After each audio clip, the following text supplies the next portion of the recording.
How to make a horizontal video vertical in CapCut. Hi guys, in this video I'm going to show you step by step that how you can make a horizontal video vertical in CapCut. So let's dive in.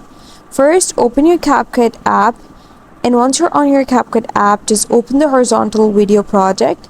And now in order to make it vertical, you simply have to come to this aspect ratio option on the bottom menu.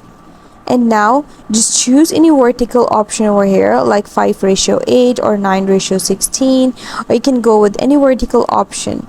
I'm going to go with 9:16 over here. And now you can see it's vertical. And now I want to just adjust the video according to the length of this vertical size. So you can use your both fingers to resize your video, and once done, now you can just export the video and you'll have a vertical video over here. And that's how you do it. Just click this tick and export it, and that's how you make a horizontal video into vertical. I hope you found the process easy and liked my video, and if you did, please don't forget to like and subscribe my channel. Thank you very much. See you again.